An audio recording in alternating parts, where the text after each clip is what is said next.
Hello, I hope you're well, and Shana Tova to you and all your family.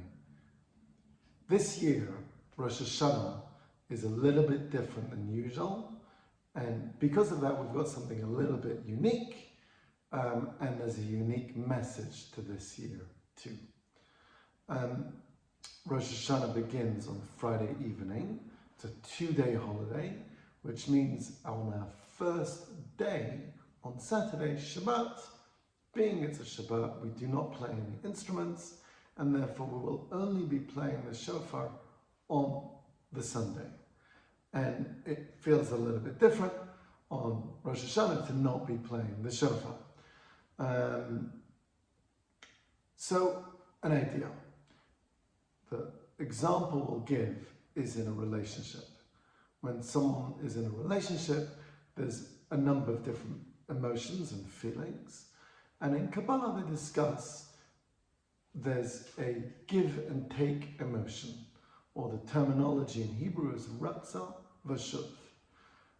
The way I would alternatively put it is there's that emotion of tension, that emotion of hoping for something, seeking something more, and then there's that emotion of relief or satisfaction and the outlet of that expression.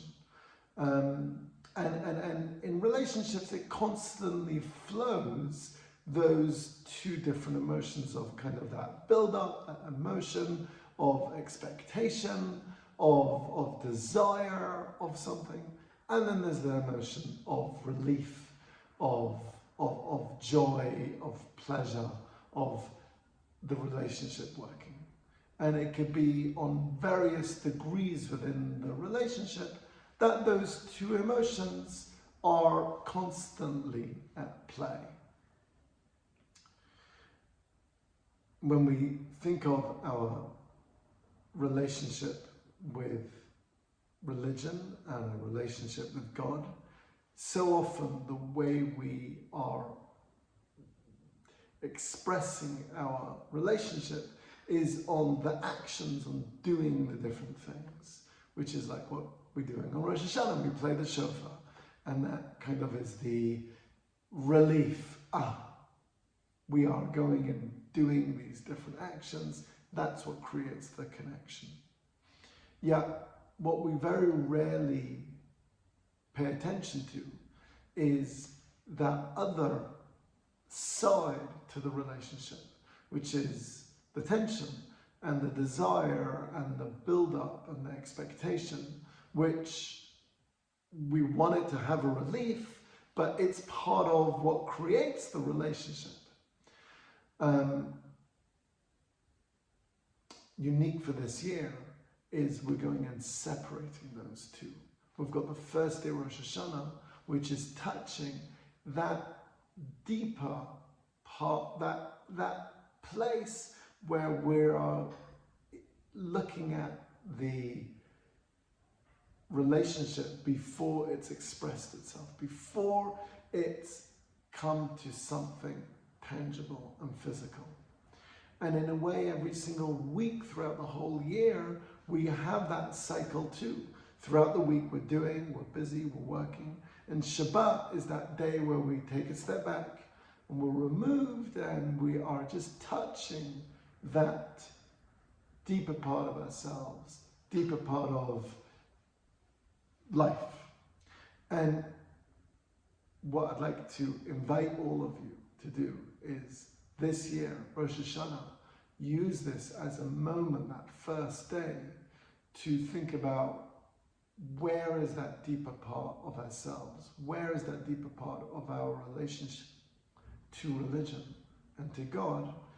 And is that something perhaps that could be then expressed on a weekly basis on Shabbat?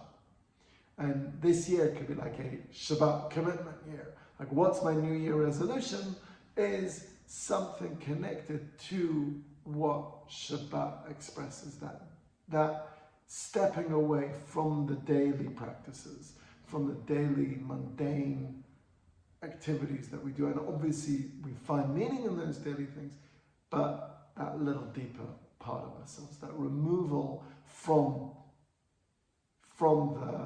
the expression of the daily practice, and instead going to that tension, the place before that begins and creates the relationship. And that's what Shabbat is. And that's what our first day of Rosh Hashana celebrates. Obviously, if you're in Islington, you're very welcome to come and join us in our space here. We've got a rather surreal art exhibition that you can come and see at the same time, which hopefully adds to the atmosphere of the day. And once again, I'd like to wish you and all your family and your loved ones a happy and healthy Shana Tova, happy and sweet new year. Only goodness and no stress and health and everything that you need should come true. Shana Tova.